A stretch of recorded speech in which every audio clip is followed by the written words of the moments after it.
antes de que existiera el tiempo, antes de que hubiera luz, antes de que el primer átomo danzara en el vacío, había perfección. No perfección como concepto, sino perfección como realidad viviente. Un reino donde la belleza no tenía límites, donde la adoración fluía como río interminable, donde cada ser creado conocía su lugar, su propósito, su gloria derivada del único verdaderamente glorioso. Era el cielo, el trono de Dios, el lugar donde la santidad no era esfuerzo, sino naturaleza, donde el amor no era sentimiento, sino esencia, donde la armonía no era accidente, sino diseño. Y en ese lugar había un ser que brillaba más que todos los demás, un querubín cuya belleza era legendaria, cuya sabiduría era incomparable, cuya música llenaba las cortes celestiales con sonidos que ningún oído humano ha escuchado jamás. Su nombre era Lucifer, portador de luz, el resplandeciente. Pero algo sucedió, algo que ningún ángel había imaginado posible, algo que alteraría no solo el cielo, sino toda la creación que vendría después. Una rebelión, una caída, el nacimiento del mal en un universo que solo conocía el bien.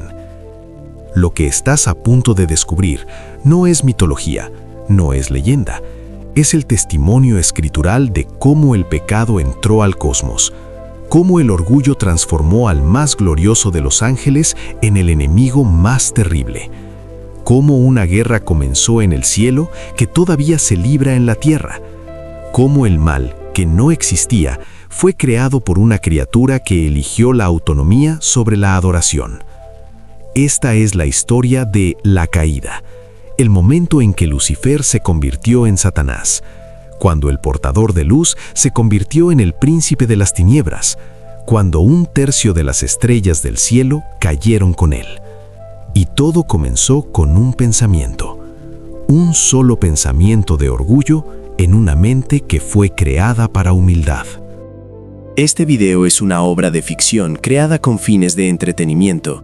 Aunque se inspira en hechos históricos, textos antiguos y relatos conocidos, los acontecimientos, diálogos e interpretaciones presentados han sido dramatizados y no deben considerarse como representaciones literales o académicas de la historia.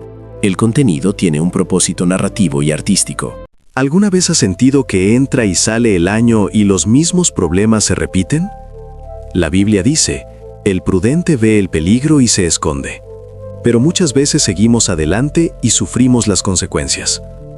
Para este 2026, no quiero que camines a ciegas. He preparado el Mapa Espiritual 2026. No es un libro religioso más, es un mapa práctico que une sabiduría milenaria con acciones concretas. En él aprenderás a preparar el camino, usando el discernimiento para tomar decisiones sabias. Romper ciclos invisibles, esos patrones familiares que frenan tu vida. Prosperar con propósito, porque ¿de qué sirve ganar el mundo si pierdes tu alma? Descarga ahora tu mapa y comienza enero con claridad total. El enlace está en la descripción y en el primer comentario fijado. Para entender la caída, primero debes comprender lo que se perdió. La magnitud de la tragedia solo puede medirse contra el telón de fondo de la gloria original. Las Escrituras nos dan fragmentos, vislumbres de lo que Lucifer era antes de su rebelión, y cada fragmento revela un ser de esplendor casi incomprensible. El profeta Ezequiel, en un oráculo contra el rey de Tiro que claramente trasciende lo meramente humano, nos da la descripción más completa. Tú eras el sello de la perfección, lleno de sabiduría y acabado de hermosura. En Edén, en el huerto de Dios estuviste, de toda piedra preciosa era tu vestidura. Detente ahí, el sello de la perfección. No simplemente perfecto, sino el estándar mismo de perfección, el modelo contra el cual todas las demás criaturas eran medidas. Si querías saber cómo se veía la perfección creada, mirabas a Lucifer, lleno de sabiduría, no parcialmente sabio, no meramente inteligente, sino lleno, completo. Su comprensión de los misterios divinos era más profunda que cualquier otro ser creado. Entendía los caminos de Dios de manera que otros ángeles solo podían admirar. Acabado de hermosura. La palabra hebrea sugiere que nada podía añadirse. Era la expresión completa de belleza angelical. Su forma, su presencia, su mismo ser, irradiaba gloria que reflejaba la gloria de su Creador. De toda piedra preciosa era tu vestidura, de cornerina, topacio, jaspe, crisólito, berilo y ónice, de zafiro, carbunclo, esmeralda y oro. Imagina un ser cuya vestidura no era tela, sino gemas vivientes. Cada piedra preciosa mencionada tenía significado en la adoración israelita. Juntas representaban la plenitud de la gloria creada. Lucifer era como sacerdote supremo del cielo, adornado con la magnificencia que solo Dios podía diseñar. Los primores de tus tamboriles y flautas estuvieron preparados para ti en el día de tu creación. Aquí está algo crucial. Lucifer fue creado con música integrada en su mismo ser. No aprendió música, fue diseñado como instrumento musical viviente. Tamboriles y flautas, percusión y melodía, ritmo y armonía, todo incorporado en su estructura angelical. Era el ministro de adoración del cielo, el director del coro celestial. Cada vez que los ángeles adoraban, Lucifer dirigía. Cada vez que la creación prorrumpía en alabanza, Lucifer orquestaba. Su propósito central era facilitar la adoración a Dios. Y luego viene la declaración más sorprendente. Tú, querubín grande, protector, yo te puse en el santo monte de Dios. Allí estuviste. En medio de las piedras de fuego te paseabas. Querubín grande, protector. Los querubines son los guardianes del trono de Dios. Son los seres que Ezequiel vio en su visión, con 4 rostros y alas múltiples, rodeando la presencia divina. Y Lucifer no era simplemente un querubín, era el querubín ungido, el protector designado. Yo te puse en el santo monte de Dios. Tenía acceso directo al trono. No estaba en los niveles externos del cielo. Estaba en la presencia inmediata de Dios, en el monte santo, la montaña de la morada divina.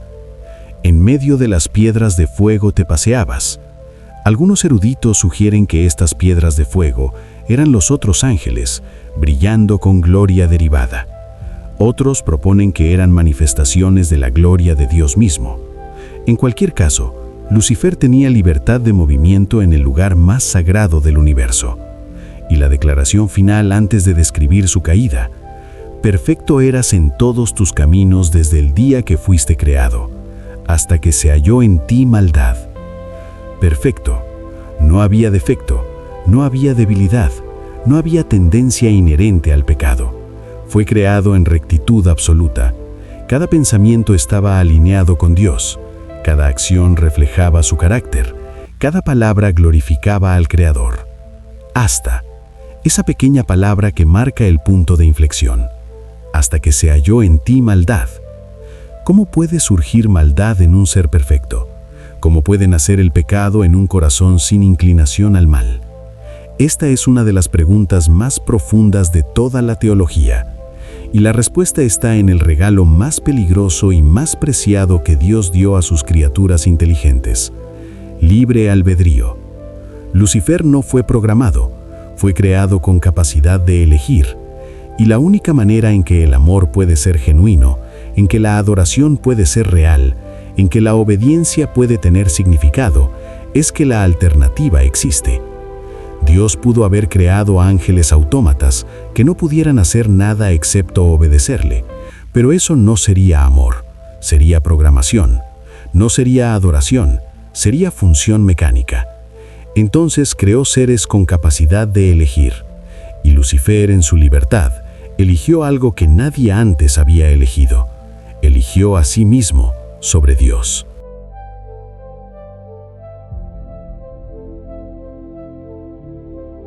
¿Cuándo exactamente comenzó? ¿Cuál fue el primer momento en que un pensamiento impuro cruzó la mente perfecta de Lucifer? Las Escrituras no nos dan cronología precisa, pero nos dan el proceso. Isaías 14 registra un lamento sobre el rey de Babilonia que, como el pasaje de Ezequiel sobre Tiro, claramente trasciende lo meramente humano y describe la caída de Lucifer. ¿Cómo caíste del cielo, oh lucero, hijo de la mañana? Cortado fuiste por tierra, tú que debilitabas a las naciones. Lucero, hijo de la mañana. En latín, Lucifer, el que brilla con la luz del amanecer, el más brillante de todos los seres creados, superado solo por Dios mismo. Y entonces vienen las palabras que revelan su corazón. Tú que decías en tu corazón, subiré al cielo, en lo alto, junto a las estrellas de Dios, levantaré mi trono, y en el monte del testimonio me sentaré, a los lados del norte. Sobre las alturas de las nubes subiré, y seré semejante al Altísimo. 5 declaraciones de yo, 5 afirmaciones de voluntad propia contra la voluntad divina. 5 pasos descendentes que parecen ascendentes. Es el patrón del orgullo, creer que estás subiendo cuando en realidad estás cayendo.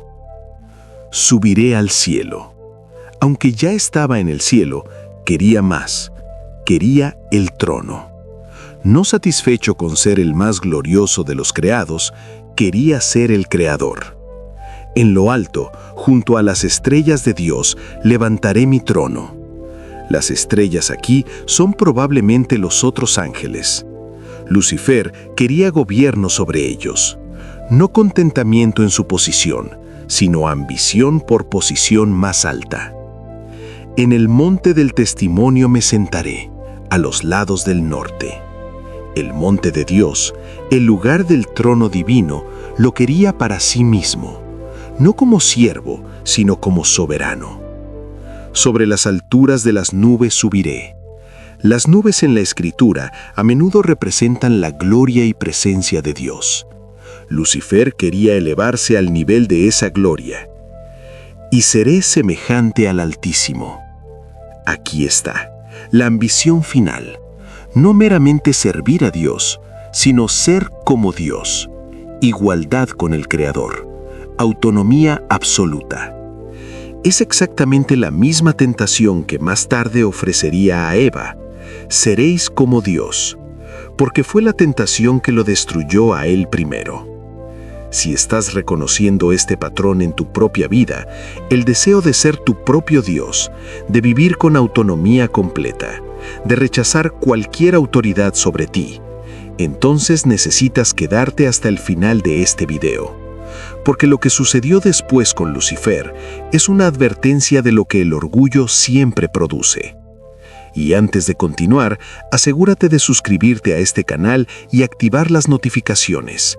Las verdades que estamos descubriendo sobre el origen del mal y su derrota final son demasiado importantes para perdérselas. Pero, ¿cómo surgió este orgullo? Ezequiel nos da la pista. Se enalteció tu corazón a causa de tu hermosura, corrompiste tu sabiduría a causa de tu esplendor. Ahí está. La belleza que Dios le dio se convirtió en fuente de orgullo. La sabiduría que recibió como regalo la reclamó como logro. El esplendor que reflejaba la gloria de Dios lo comenzó a ver como gloria propia. Esta es la esencia del pecado. Tomar lo que Dios da y reclamarlo como propio. Olvidar que toda buena dádiva desciende del Padre. Creer que tu gloria es autogenerada en lugar de derivada. Lucifer comenzó a contemplarse a sí mismo en lugar de contemplar a Dios. Y cuanto más se admiraba, menos admiraba al único digno de admiración. Su adoración, que había fluido hacia arriba hacia Dios, comenzó a fluir hacia adentro, a sí mismo. Y aquí está algo crítico. El orgullo nunca llega anunciándose como orgullo. Llega disfrazado de justicia, de mérito, de reconocimiento de valor propio. Lucifer probablemente se dijo a sí mismo que simplemente estaba reconociendo su verdadera dignidad, que estaba defendiendo su valor, que merecía más de lo que estaba recibiendo. El orgullo es el más engañoso de todos los pecados, porque se disfraza de virtud. Te dice que estás defendiendo tus derechos, cuando en realidad estás rechazando la autoridad legítima. Te dice que estás reconociendo tu valor, cuando en realidad estás rechazando que ese valor es derivado. Y una vez que el orgullo se arraiga, crece exponencialmente. Un pensamiento se convierte en patrón, un patrón se convierte en carácter, y el carácter se convierte en destino. Lucifer no cayó instantáneamente. Hubo proceso, contemplación, cultivo del deseo prohibido. Y eventualmente llegó el momento en que el pensamiento se convirtió en acción, la ambición se convirtió en rebelión, y el portador de luz se convirtió en el padre de la mentira. Un ser creado, no importa cuán glorioso, no puede derrocar a Dios. Lucifer, con toda su sabiduría, debió haber sabido esto. Pero el orgullo es irracional, nubla el juicio, convence a la mente de imposibilidades como si fueran inevitabilidades. Entonces Lucifer hizo algo que ningún ángel había hecho antes. Reclutó, conspiró, sedujo a otros a su causa. Apocalipsis 12 nos da la imagen más dramática de lo que siguió. Entonces hubo una guerra en el cielo. Miguel y sus ángeles luchaban contra el dragón, y luchaba el dragón y sus ángeles, pero no prevalecieron, ni se halló ya lugar para ellos en el cielo. Y fue lanzado fuera el gran dragón, la serpiente antigua que se llama Diablo y Satanás, el cual engaña al mundo entero. Fue arrojado a la tierra, y sus ángeles fueron arrojados con él. Guerra en el cielo, no metáfora, conflicto literal, ángeles contra ángeles, criaturas diseñadas para armonía, ahora en batalla. ¿Cómo persuadió Lucifer a otros ángeles a unirse a su rebelión? Probablemente con las mismas mentiras que más tarde usaría con la humanidad. Cuestionó la bondad de Dios, pintó la autoridad divina como tiranía, prometió libertad que en realidad era esclavitud, ofreció igualdad con Dios que era imposible alcanzar. Y su cola arrastraba la tercera parte de las estrellas del cielo y las arrojó sobre la tierra. 1/3 de los ángeles cayeron con Lucifer. Millones, posiblemente miles de millones de seres angelicales eligieron la rebelión sobre la obediencia. No fueron forzados. Cada uno eligió libremente seguir a Lucifer en su insurrección imposible. Piensa en la tragedia. 1/3 de la población del cielo, seres que habían adorado a Dios desde su creación, que habían experimentado solo gozo y paz, que conocían íntimamente la bondad divina, eligieron creer las mentiras de un rebelde sobre la verdad de su Creador. ¿Qué les prometió? ¿Posiciones más altas? ¿Libertad de restricción divina? ¿Participación en su reino prometido cuando derrocara a Dios? Pero sus promesas eran vacías, porque la batalla ya estaba decidida antes de comenzar. Miguel, cuyo nombre significa «¿Quién como Dios?», lideró las fuerzas leales. Note que no fue Dios mismo quien peleó, ni siquiera fue necesario. Un arcángel con ejércitos leales fue suficiente para derrotar a Lucifer y su horda rebelde. No prevalecieron. Esta frase es devastadora en su simplicidad. Toda la planificación de Lucifer, toda su sabiduría, toda su belleza, todo su poder, nada de eso fue suficiente. Fueron derrotados completa y absolutamente. Ni se halló ya lugar para ellos en el cielo. Expulsión permanente, la puerta cerrada para siempre.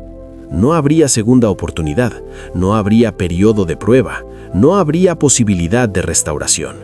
Porque aquí está una verdad difícil.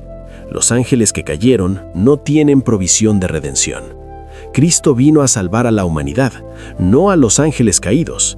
Hebreos 2:16 lo dice claramente, porque ciertamente no socorrió a los ángeles, sino que socorrió a la descendencia de Abraham.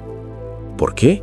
No nos lo dicen completamente, pero posiblemente porque los ángeles, existiendo en la presencia inmediata de Dios, con pleno conocimiento de su carácter, eligieron revelarse con ojos completamente abiertos. No hubo engaño que los cegara, no hubo ignorancia que los excusara. Pecaron con conocimiento y voluntad completos. Y fue arrojado a la tierra, y sus ángeles fueron arrojados con él. De las cortes celestiales a la tierra, del lugar de gloria al lugar de exilio, del servicio en la presencia de Dios al vagabundeo en un planeta que aún no había sido corrompido. Y entonces viene una de las declaraciones más chilling de toda la Escritura. Ay de los moradores de la tierra y del mar, porque el diablo ha descendido a vosotros con gran ira, sabiendo que tiene poco tiempo. Lucifer cayó a la tierra, no en rendición, no en arrepentimiento, sino en furia, sabiendo que su derrota era inevitable, pero determinado a causar todo el daño posible antes del final. La caída no fue solo cambio de ubicación, fue transformación de naturaleza. Lucifer, el portador de luz, se convirtió en Satanás, el adversario. Los nombres nos cuentan la historia. Satanás, del hebreo Satán, significa adversario, oponente. Ya no es aliado de Dios, sino enemigo. Ya no es adorador, sino adversario. Diablo, del griego diabolos, significa calumniador, acusador falso, se convirtió en experto en distorsionar verdad, en acusar falsamente, en destruir reputaciones. Serpiente antigua, referencia a su papel en la caída de la humanidad, usando el disfraz de serpiente para engañar a Eva. Dragón, símbolo de poder terrorífico, de fuerza destructiva, de peligro mortal. Padre de mentira, Jesús mismo lo llamó así. Cuando habla mentira, de suyo habla, porque es mentiroso y padre de mentira. La primera mentira jamás dicha vino de él: no moriréis. Príncipe de este mundo, título que reconoce su dominio temporal sobre los sistemas mundiales caídos. Príncipe de la potestad del aire, gobernante sobre las fuerzas espirituales de maldad. Belcebú, señor de las moscas, asociado con corrupción y muerte.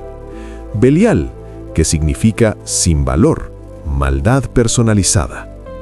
Cada nombre revela un aspecto de lo que se convirtió, y todos son opuestos perfectos de lo que fue. La luz se convirtió en oscuridad, y vosotros seréis tinieblas, dice Pablo sobre la humanidad caída. Satanás es el príncipe de esas tinieblas. La belleza se convirtió en horror. Aunque puede disfrazarse como ángel de luz, su verdadera forma es monstruosa.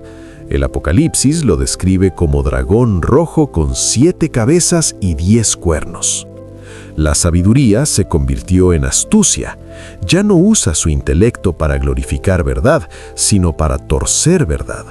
Es el maestro engañador, capaz de citar escritura mientras la pervierte.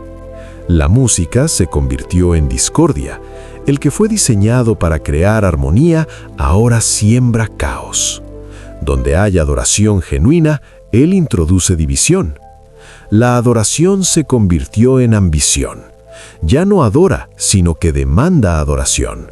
Cuando tentó a Jesús, reveló su deseo fundamental: todo esto te daré, si postrado me adorares. Y aquí está la ironía más profunda. En su intento de ser como Dios, se convirtió en todo lo opuesto a Dios. Dios es amor, Satanás es odio. Dios es verdad, Satanás es mentira. Dios es vida, Satanás es muerte. Dios es luz, Satanás es oscuridad. Dios es creador, Satanás es destructor. Dios es unificador, Satanás es divisor. El orgullo prometió elevación, produjo degradación. La ambición prometió gloria, produjo vergüenza. La rebelión prometió libertad, produjo esclavitud. Satanás es ahora esclavo de su propia maldad, No puede arrepentirse porque su naturaleza está fija en rebelión. No puede amar porque el amor requiere humildad. No puede crear porque la creación requiere bondad fundamental. Todo lo que puede hacer es destruir, pervertir, corromper, tomar lo que Dios hace bueno e intentar arruinarlo. Y tiene herramientas poderosas a su disposición. Engaño. Es mentiroso maestro. Puede hacer que el mal parezca bien y el bien parezca mal. Puede tomar escritura y torcerla. Puede aparecer como ángel de luz para seducir incluso a los elegidos, si fuera posible. Acusación. Apocalipsis 12:10 lo llama el acusador de nuestros hermanos, el que los acusaba delante de nuestro Dios día y noche. Constantemente señala pecados, amplifica culpa, niega perdón. Tentación. Presenta pecado como atractivo, lo hace ver razonable, justificable, incluso virtuoso. Conoce las debilidades de cada persona y apunta precisamente a ellas. Intimidación. Ruge como león, buscando a quien devorar. Usa miedo, amenazas, terror para paralizar a los creyentes. División. Siembra discordia en matrimonios, iglesias, familias. Donde Dios quiere unidad, Él introduce conflicto. Pero aquí está algo crucial que debes entender. Por todo su poder, Satanás es criatura caída, no deidad. Tiene limitaciones severas. No es omnipresente. No puede estar en todos lugares simultáneamente. Solo Dios puede. No es omnisciente. No conoce el futuro. No lee mentes. Solo puede observar y deducir. No es omnipotente. Su poder es limitado y es completamente impotente contra Dios. No puede forzarte a pecar. Solo puede tentarte. La elección final siempre es tuya. No puede quitarte tu salvación si estás en Cristo. Jesús prometió, nadie las arrebatará de mi mano. Está en cadena corta. Job revela que Satanás no puede tocar a los siervos de Dios sin permiso divino, y cuando se le da permiso es solo hasta cierto límite. Y su tiempo está contado. Apocalipsis 20 describe su destino final.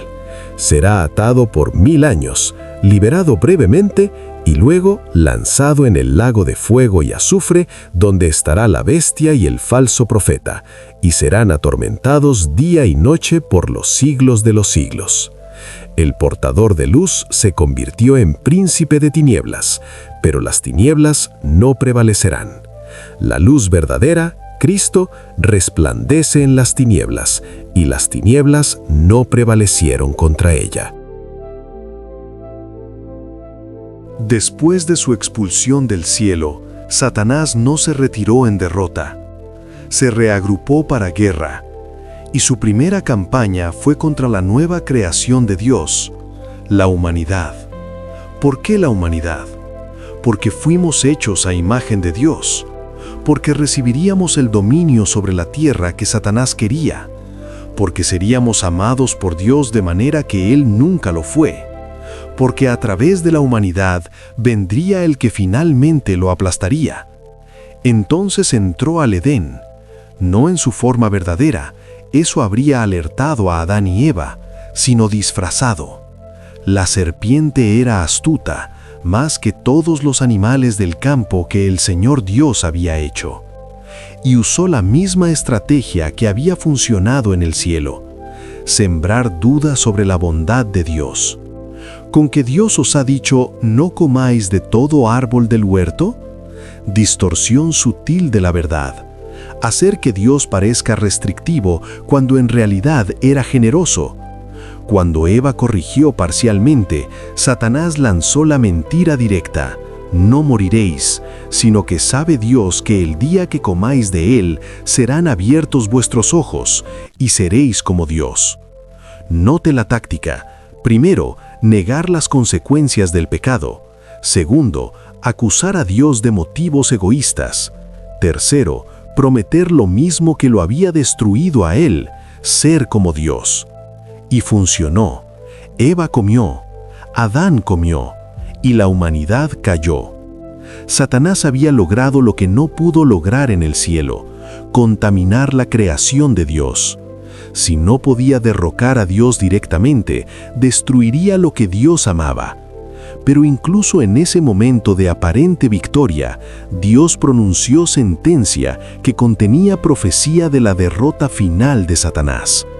Pondré enemistad entre ti y la mujer, y entre tu simiente y la simiente suya. Ésta te herirá en la cabeza, y tú le herirás en el calcañar. Un descendiente de la mujer aplastaría la cabeza de la serpiente. Sería herido en el proceso, sí, pero el golpe sería mortal. Desde ese momento, la estrategia de Satanás ha tenido dos objetivos. Primero, impedir que ese libertador naciera. Segundo, impedir que los humanos acepten ese libertador.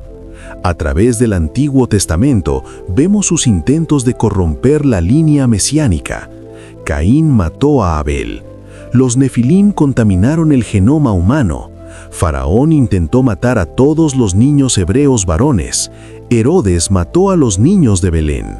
Satanás atacó la línea prometida una y otra vez. Pero Dios preservó. Noé fue salvado.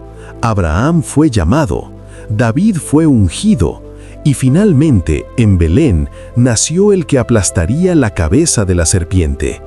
Y cuando Jesús comenzó su ministerio, Satanás lo tentó personalmente en el desierto. Ofreció a Cristo los reinos del mundo sin la cruz. Todo esto te daré si postrado me adorares. Pero donde Adán falló, Cristo venció.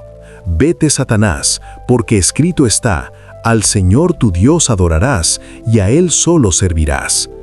Entonces Satanás intentó destruirlo físicamente, inspiró a las autoridades religiosas a arrestarlo, influenció a Pilato a condenarlo, llenó los corazones de la multitud con odio, y aparentemente tuvo éxito. Jesús fue crucificado, murió, fue sepultado. Pero el viernes no fue el final, el domingo llegó, y con él la resurrección que cambió todo. Pablo lo describe: y despojando a los principados y a las potestades, los exhibió públicamente, triunfando sobre ellos en la cruz. La cruz que pareció victoria de Satanás fue en realidad su derrota total. La muerte de Cristo pagó el precio del pecado, su resurrección rompió el poder de la muerte, y en ese momento la cabeza de la serpiente fue aplastada. Satanás todavía causa daño, todavía ruge, todavía tienta, pero es enemigo derrotado peleando batalla ya perdida. Su sentencia está pronunciada, su destino está sellado, solo es cuestión de tiempo. Y mientras tanto, su estrategia es clara. El ladrón no viene sino para hurtar y matar y destruir. Roba paz, mata esperanza, destruye relaciones, reputaciones, vidas. Pero Jesús declaró: yo he venido para que tengan vida y para que la tengan en abundancia. La elección entre estas dos voces, estos dos reinos, estos dos destinos, es la elección que cada persona debe hacer. La historia de Lucifer es advertencia. Y es promesa. Advertencia porque muestra a dónde conduce el orgullo. El más glorioso de los seres creados se convirtió en el más degradado. La belleza se volvió monstruosidad. La luz se volvió oscuridad. El portador de luz se convirtió en príncipe de tinieblas. Y todo comenzó con un solo pensamiento de orgullo. Proverbios 16:18 lo dice claramente: antes del quebrantamiento es la soberbia, y antes de la caída la altivez de espíritu. Si el orgullo pudo destruir a Lucifer en el cielo, en la presencia perfecta de Dios, ¿cuánto más peligroso es para nosotros en la tierra? Si el ser más sabio después de Dios pudo ser engañado por su propio corazón, ¿cuánto más vulnerables somos nosotros? Pero también es promesa, porque aunque Satanás es poderoso, está completamente derrotado en Cristo. Apocalipsis nos da el cuadro final. Y el diablo que los engañaba fue lanzado en el lago de fuego y azufre, donde estaban la bestia y el falso profeta, y serán atormentados día y noche por los siglos de los siglos. No habrá escape, no habrá reversión, no habrá segunda oportunidad. El enemigo que ha causado tanto dolor, tanta destrucción, tanto sufrimiento, será castigado eternamente. Y para aquellos que están en Cristo, viene esta promesa gloriosa: y el Dios de paz aplastará en breve a Satanás bajo vuestros pies. El que cayó del cielo será aplastado bajo los pies de los redimidos. Los que fueron tentados serán victoriosos. Los que fueron acusados serán vindicados. Los que fueron atacados serán coronados. Porque la historia de la caída de Lucifer no es solo sobre su descenso, es sobre el ascenso de aquellos a quienes intentó destruir. Es sobre cómo Dios toma incluso la rebelión del enemigo y la usa para su gloria y nuestra redención.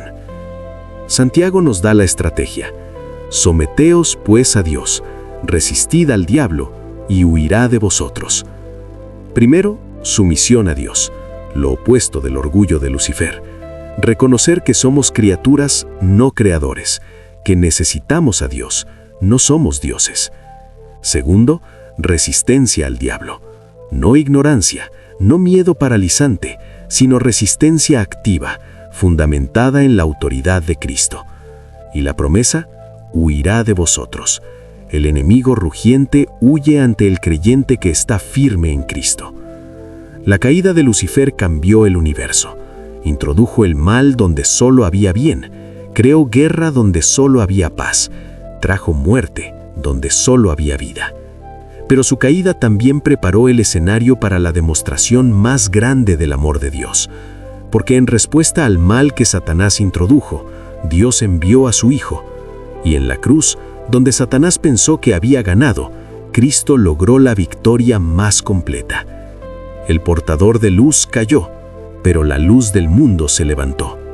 Y esa luz resplandece en las tinieblas, y las tinieblas no prevalecieron contra ella. Tu lucha contra el enemigo es real. Sus ataques son genuinos. Su odio hacia ti es intenso porque llevas la imagen del Dios que él odia. Pero tu victoria ya está asegurada si estás en Cristo. No por tu fuerza, no por tu sabiduría, sino por la sangre del Cordero y la palabra de tu testimonio. El que cayó del cielo será arrojado al lago de fuego, pero el que descendió del cielo para salvarte te llevará a la gloria eterna. Esta es la historia de la caída, el juicio de Lucifer y el nacimiento del mal, pero también es la historia de la victoria de Cristo y el nacimiento de tu esperanza. El enemigo está derrotado, Cristo es victorioso, y en él tú también lo eres.